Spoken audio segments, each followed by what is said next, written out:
became independent, Ahmad Sukarno called in the ulama. And he asked them about this money. I'm not a scholar of Islam. You are the scholar. Tell me, how can we have paper as money? And the ulama replied to him and said to him, the paper would be halal only if it is redeemable in gold.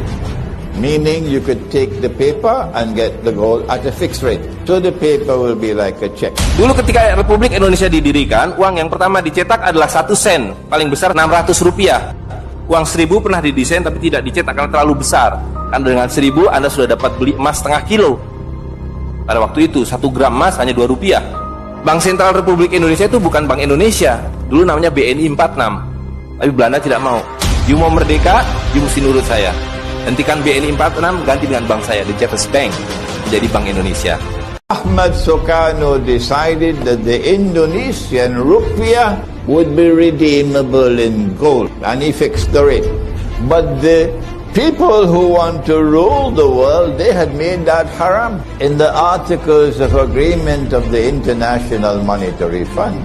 So they had to launch a coup via a crooked man called Suharto to get rid of Sukarno. Munculnya bank sentral itu bersamaan dengan munculnya apa yang disebut sebagai public debt, hutang publik. Sehingga kita sekarang ini setiap bayi yang lahir di Indonesia ini membawa hutang sebanyak 8 juta rupiah pada para bankir. Bank-bank sentral ini perusahaan swasta. Semua bank sentral adalah perusahaan swasta, dimiliki oleh segelintir orang. Tempat Timurah, diambil gambarnya, ditempel di sendal kertas, dikasih angka nolnya 3. Mereka bilang ini 1.000 rupiah. Tapi makin lama di dalam isi riba, 1.000 rupiah yang dulu bisa dipakai untuk membeli 50 kg emas pada tahun 46, hari ini diberikan tukang parkir pun tidak mau. Maka mereka ganti gambarnya dengan Soekarno-Hatta, nolnya ditambah 2, jadi 100.000. Yang 99.000 dari mana? Dan kalau ini kita belah 2, dibelah 4, mau saya kasih 4 mahasiswa. Kemana? Samannya tadi itu nilainya. Ini seperti sihirnya Fir'aun yang menjadikan tali sebagai ular. Orang Amerika bilang, pedagang Amerika, saya juga punya kertas sendiri, namanya greenback. Tapi kertas saya punya 10.000 kali lipat dari kertas saudara. Jadi kalau bapak ibu sekalian, adik-adik pergi ke Washington sana, ke New York, bawa uang 100.000. Apa mereka bilang? Ini kertas funny, this is funny paper, tidak laku.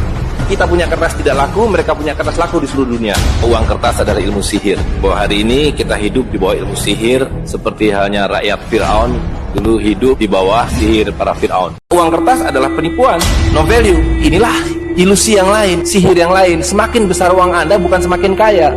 Semakin uang besar Anda berarti semakin miskin. Ketika terjadi krismon, rupiah makin tidak laku, harus dibikin uang 100.000. Dan sekarang uang 100.000 sudah mulai tidak laku. Ibu-ibu sudah komplain kalau pergi ke pasar dengan 100.000. Sudah tidak bisa beli apa-apa ini. Yang tidak kita sadari adalah ketika ini terus berputar-berputar, 10 tahun yang lalu ini dapat 10 ekor ayam.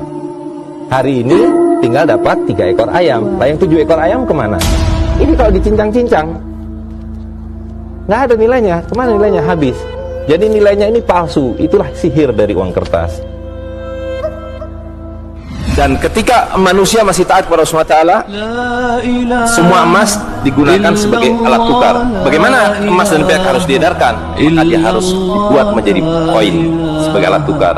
Tidak ada fungsi lain daripada emas dan perak kecuali sebagai alat tukar.